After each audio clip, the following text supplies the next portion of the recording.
Reverend Arnel Tan.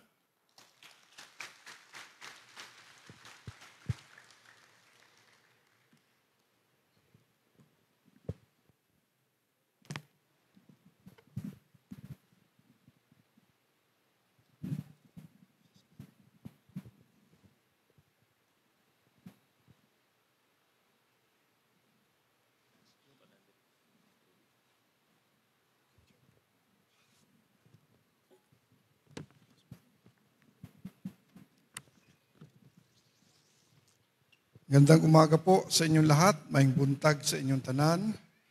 It is my distinct joy to stand before you, invited by my good friend, Reverend June Malon. This morning we have worshiped the Lord sincerely from our hearts. It's now time to listen to God's Word.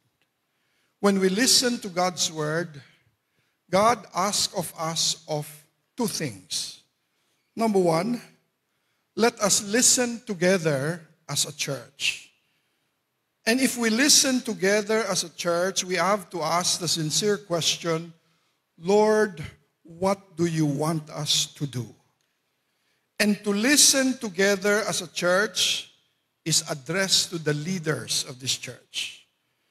And may I remind, if you are a pastor, if you are a leader, you are a servant. So you better act like it. We are not entitled people. We are not powerful people. We are servants of the Lord Jesus Christ. And therefore, kung ang Ginoo makigsulti ka nato isip usa ka iglesia diri sa Jensan, dako kaayong trabaho sa mga leader o alagad sa Ginoo to listen to the direction of God, because the church can never be run if we do not listen to the Lord. Number two, my personal request to all of you. I have not come here by accident, nor you have come here by accident. It is my prayer that as you go home today, that as I go home today, find a coffee shop somewhere, find a place somewhere to reflect on what God said to you today. And please don't miss that. Listen to God, the leaders. Listen to God as individuals. My topic this morning is not popular. And perhaps many of you will not agree. But deep inside my heart, I think this is what we need to hear. Today, I want to talk about the promise of God's perfect peace. And my text is found in Isaiah chapter 26, verse 3 to 4. May we all rise as we read the scripture. We will read it very slow, reflect. After you read the scripture, you will hear the pastor speak. Pero let the Bible speak for itself, because it's different when God speaks to His word and when the pastor interprets it. Let us all read together. You will keep in perfect peace all who trust in you. All those thoughts are fixed on you. Trust in the Lord always, for the Lord is the eternal rock. Read it one more time. At least we read this 3 times just to let it sink in. You will keep in perfect peace all those who trust in you, all those whose thoughts are fixed on you. Trust in the Lord always, for the Lord is eternal rock. Final reading. You will keep in perfect peace all who trust in you, all whose thoughts are fixed on you. Trust in the Lord always, for the Lord is eternal rock. A moment of silence for personal prayer. Ask God to speak to us.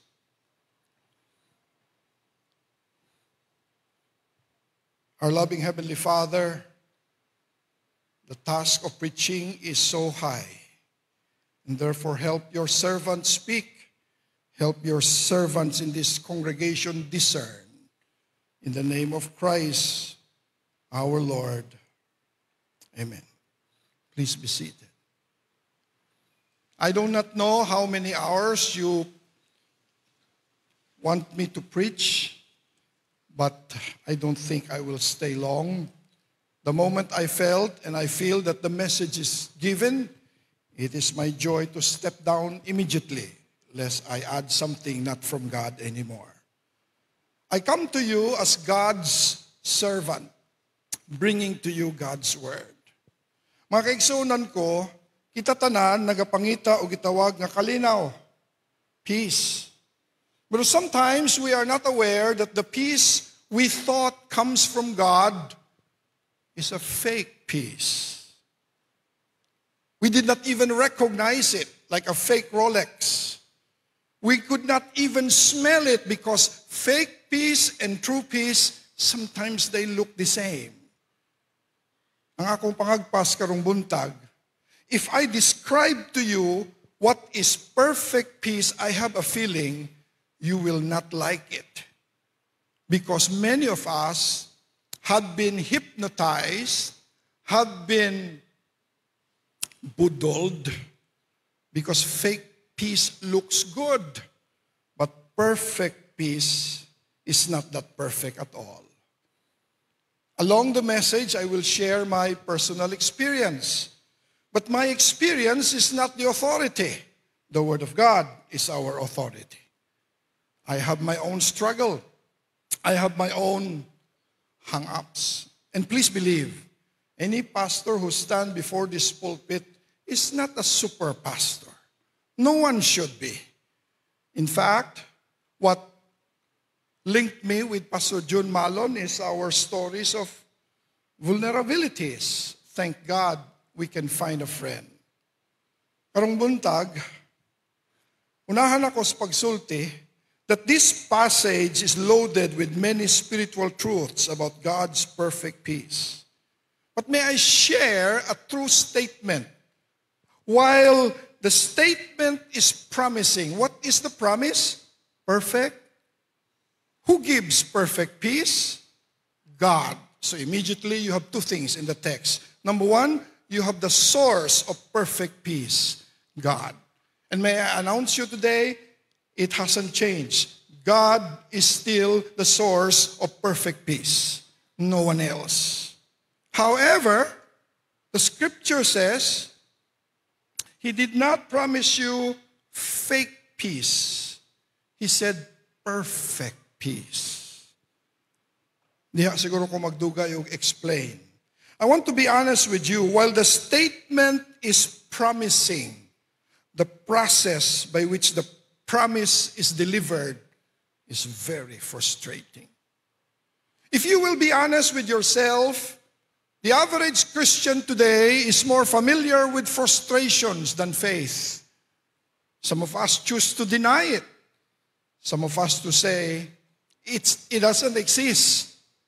But the truth is, following Jesus can be very, very frustrating. Why? Because it will expose the decay that is happening in our hearts. The frustration is not about God being untrue. Muhangyo ginunta ko ninyo, dili nato dudahan ang Ginoo sa iyang pagkagamhanan. Amen. Let us not doubt God that He is a God of might and miracle. However, let me remind you, you are not God. We're still human. We still go through life. And when our turn comes and trials are strong, even the strongest saints in the scripture and history, the humanity would say, Lord, what's happening? The frustration is not from God, but the frustration comes from people being unprepared to see the many spiritual decay in their hearts. One of the ugly things of worship is that it will not always show you the beautiful side of you. The Lord, through the power of His Word, shows you what's going on inside. Mga kaigsuunan ko, ang tinuod nga pangutana, dili what's going on around. It's what's going on inside. It's what's going on inside. And I'm a pastor. Sometimes a pastor and an actor has no more difference. Today, ministers like me are no longer treated with respect. We are as suspect as we are. Especially when we come to this church. We are suspected to give a solicitation. We will not. Why? Because pastors like me and the rest of the servants of God here are human. I want to point out to you 3 things anong dili ta makasinati og hingpit nga kalinaw nga gipromisa man unta sa Ginoo. Number 1, it is really man's expectations. I hope you remember that first E. Expectations. Sometimes I would say over expectations. You know what hurts? We say we trust God, but our expectation shows that we want God to do what I want. And to be very honest with you, the hardest prayer in the world is thy will be done. In fact, when you say thy will be done, God does not want your suggestions. Second word, entitlement. These are the 3 things why hindi nato masinati ang kalinaw sa Diyos. Entitlement. I think you know, this church know what entitlement is more than any other church. Akong Bisayon para masabtan. Sa una, gitabangan. Karon, mag-require naman og tabangan jud. Mauna ang gitawag nga entitlement. Umadakpan sa pulis, na sticker diha nga nagsulti, whatever. Pastor ko. Kung ang pastor madakpan sa pulis, ihatag ang lisensya. Wala na'y excuse. Tama? I know one person, ang iyang sakyanan, daghan na kag-sticker na PNP, na Navy, na Army, na the familiar, influential eagle. Ay, ambot. Di na to siya ka-drive kay puno na mag-sticker iyang sakyanan. Entitlement does not happen out there in the world. Entitlement happens among the servants of the Lord Jesus Christ. We don't know how to fall in line. We don't know how to wait. In other words, what was once help is now a requirement. It must be frustrating. In fact, you need not to be born old. Sakit kayo hunahunaon nga dili tanang tao imong gitabangan mapasalamaton. Is that true? Of course.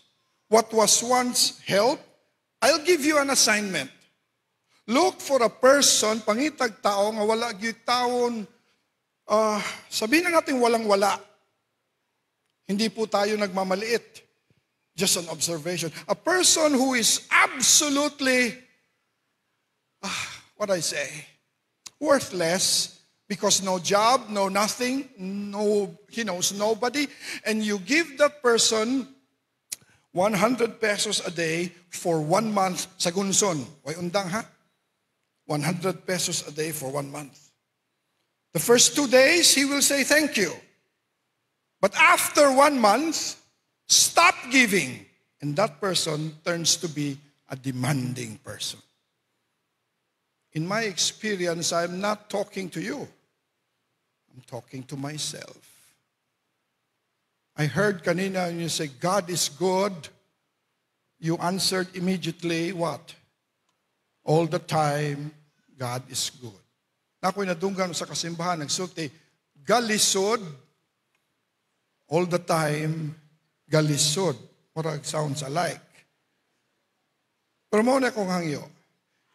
When you say God is good, your first response is repentance. Because God is good, we are not. God is generous, we are greedy. God is forgiving, we are resentful. So when you truly experience the goodness of God, you bow down in repentance. Only then you experience God's perfect peace. My dear friend, the third is excuses. That makes perfect peace a suspect.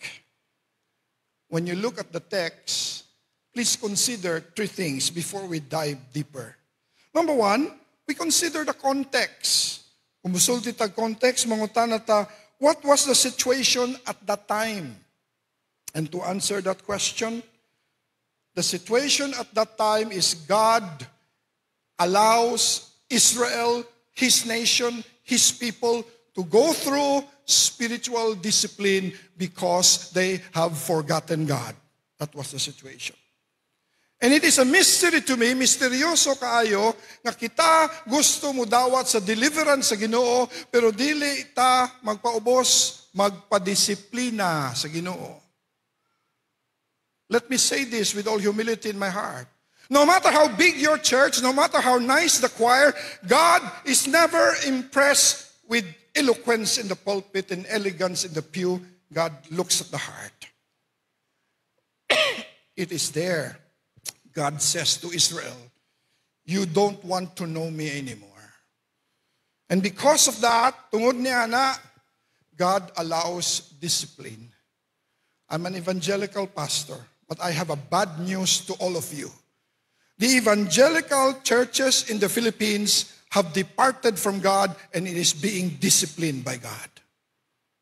We still sing, we still worship, but I tell you from my heart, our hearts are very far from God. Number two, we ask, what's the content?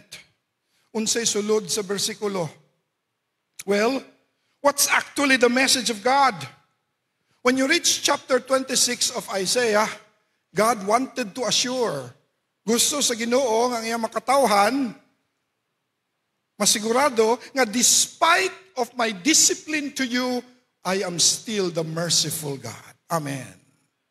My dear friend, I ask you today, when God disciplines you, this church, you humbly accept it. Because mercy is not in the vocabulary of the enemy. It's only in God. Amen. And I pray to the good Lord, when the Lord will start disciplining His church, He starts with the greedy pastors. Shame on all the pastors who trusted people more than God, who trusted the rich, who are deceivers, who are no longer true to God's word. After my message, I will not be surprised. There should be a mass resignation of pastors to give way to those ones who are chosen by God.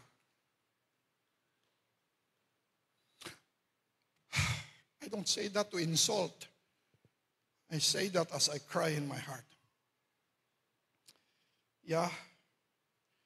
Because kung ang pastor mo bisita sa tindahan sa insik, pwede man siguro ko manaway anak kay insik man ko. Maingon ng insik, ito pastor yan. Sudisit na naman yan. Sudisit. Ay, ayaw sa mong palakpak, kay basig ka mo to. Taka lang mong palakpak, basig tinuod niya akong gisulti. Padayon na ako akong istorya, ha? Pwede?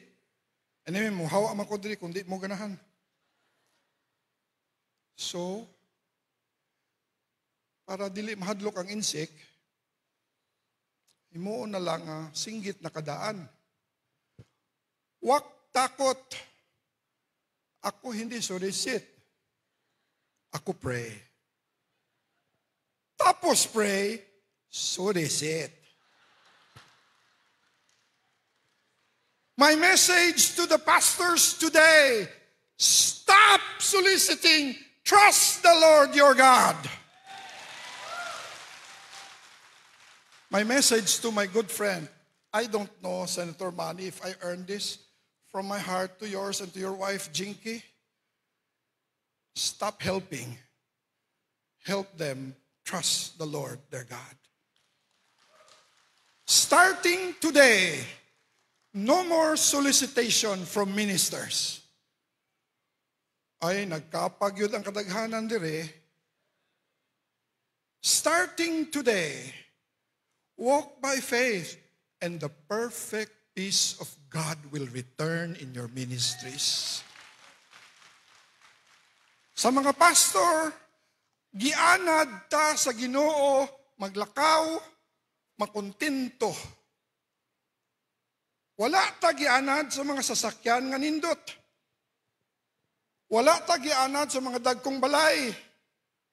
Mga igsoon ko, uhangyo unta ko ninyo tanan. Mubalik ta sa atong tawag. Ug diha mubalik ang smile, ang joy nga karon wala na gyud nako nakita ninyo. If you want that perfect peace, my dear friends, if you are a pastor, do not run for politics because that's not your calling. Any pastor who runs for politics, pray that he will lose. Because the most corrupt people in the Senate today are pastors who turn politicians. I tell you, the corruption in Senate is tolerable. Maybe we say given. But the corruption in the church is unforgivable. May God have mercy on us. Sa kaadlaw sa among simbahan, dili ko kalimot sa panghitabo. An elderly woman came to me because we pray for them. Pastor, iampo ko, kaya ang akong kinitaan, ang ako ang,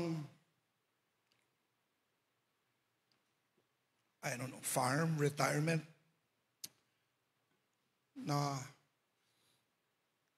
natunaw sa kapa. Lainan akong feeling, oy. Gingnan ako siya, kay lungga man siya. Di manay. Nakakin-invest mo, kabalo ka man nga scam ina. Paminaw mo ha. Kita ang mga pastor na agad tayo, lami kay ta, disiplinahon ta sa Ginoo tanan. At tilawon lang kadali ba para makatuon? I will look forward on that day that no more pastor will go to Senator Manny Pacquiao for solicitation. Give the ministry the dignity we have. Trust in the Lord thy God. Pero kung muhatag si Manny, dawat-dawaton po siguro ninyo, kay buhi-buhi mo gamay. Balik sa storya. Kung manay nga agin kapa mo, alam mong sabi ng matanda, di pastor, ang nag-endorse sa akon, man of God man. Pastor. From that time on, any pastor who is involved in kapa should resign. If they not resign, they should be fired immediately. No mercy. Tomorrow morning, all pastors involved in kapa must repent before your church. Oh, I am not done yet. You must return what you have stolen, like Zacchaeus. That's why we don't have peace. Walay kalinaw. God sent a prophet. Tell my people, I'm willing to give them peace. But they have double-minded minds. And lastly, what was the culture at that time? Unsay kultura katungo ng panahon? There is a Jewish culture that is true to them and very true to us. Number one, I am ready for debate if you want, but just a thought. The prevailing culture at that time, listen to me carefully. If you have material blessing, you have cars, you have wealth, you have health, conclusion, you must be a spiritual person. That's the culture at that time. What is the opposite culture?